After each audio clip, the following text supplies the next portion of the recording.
നമ്മൾ ആഗ്രഹിച്ച് തീരുമാനിച്ച് ഉറപ്പിച്ച് ഒരു വണ്ടി മേടിക്കണമെന്ന് നമ്മൾ ഡിസൈഡ് ചെയ്ത് കഴിഞ്ഞാൽ നമ്മൾ പിന്നെ റോഡിലിറങ്ങി ആ വണ്ടി തന്നെ കണ്ടുകൊണ്ടേയിരിക്കും.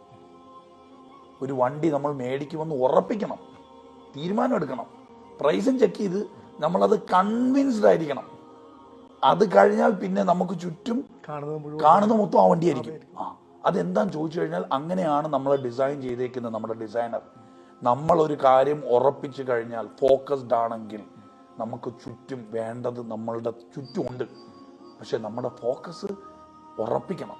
നമുക്കത് വേണമെന്ന് ഉറപ്പിച്ചാലേ നമ്മുടെ ഫോക്കസ് അങ്ങോട്ട് പോവുള്ളൂ. നിങ്ങളുടെ നീയത്ത് എന്താണോ, ഇൻറ്റൻഷൻ എന്താണോ, ഇൻറ്റൻഷന് ഫേവർ ചെയ്യുന്ന ഓപ്പർച്യൂണിറ്റീസ് നമുക്ക് കിട്ടും.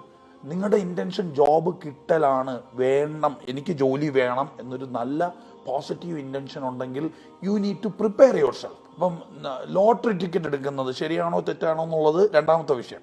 ഈ ലോട്ടറി ടിക്കറ്റ് അടിക്കുന്നവരെയൊക്കെ കുറിച്ച് നമ്മൾ സാധാരണ എളുപ്പത്തിൽ പറയുന്നൊരു സ്റ്റേറ്റ്മെന്റ് ഉണ്ടല്ലോ, അവന് ഭാഗ്യം കേട്ടോ, ഭയങ്കര ഭാഗ്യ. എടാ അവൻ പണിയെടുത്തു. നമ്മളെ വീട്ടിൽ കിടന്ന് ഉറങ്ങിയപ്പോ അവൻ ഉറക്കമില്ലാതെ ഇതിനു വേണ്ടി പണിയെടുത്തു, അവൻ ആഗ്രഹിച്ചു, അവൻ ചിന്തിച്ചു, അവൻ അത് കിട്ടുന്നത് ഫീൽ ചെയ്തു. അവൻ അങ്ങനെ പണിയെടുത്തത് കൊണ്ടാണ് ലക്ക് വന്ന് അവനെ കിസ് ചെയ്തത്. അപ്പൊ ലക്ക് പോലും നിങ്ങളെ കിസ് ചെയ്യണമെങ്കിൽ പ്രിപ്പയർഡ് ആവണം.